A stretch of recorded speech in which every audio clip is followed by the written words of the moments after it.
तयार झाली आणि मग आज त्यांच्याबरोबर भारतीय जनता पार्टीमध्ये त्यांच्या नेतृत्वामध्ये काम करतोय आम्ही सगळेजण. पण ज्यावेळी हा निर्णय घेतला तेव्हा मग राष्ट्रवादीला कळवलं तर असेल ना की आता मी नाही, निघतोय, निश्चितपणे तर कसं तेव्हा होतं, काय कसं सांगण्यात आलं?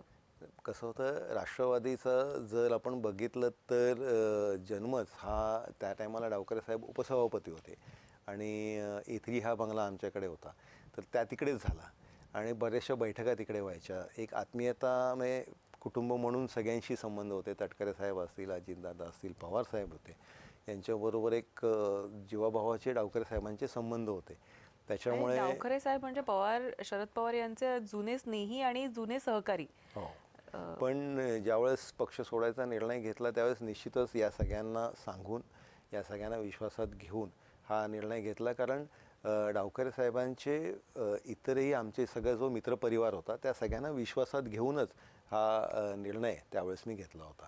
पवार साहेबांना सांगितलेलं? हो, त्यांनाही त्यांच्याशी बोलून त्यांना सांगूनच हा निर्णय घेतला होता. त्यांचं रिलक्टन्स होतं पण मला पर्याय नव्हता.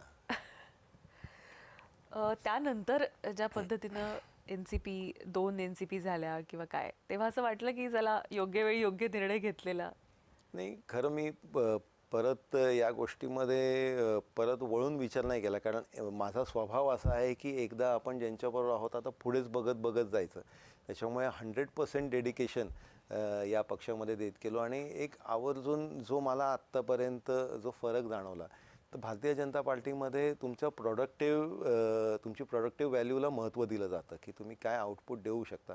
रादर बाकीच्या पार्टीजमध्ये न्यूसन्स व्हॅल्यू काय तुम्ही क्रिएट करू शकता त्याला महत्त्व होतं आणि त्याच्यामुळे इकडे एक वेगळा समाधान आहे काम करण्याचा आणि त्याच्यामुळे 100% एफर्ट्स देता येतात. बरं, पूर्वापार ठरवलं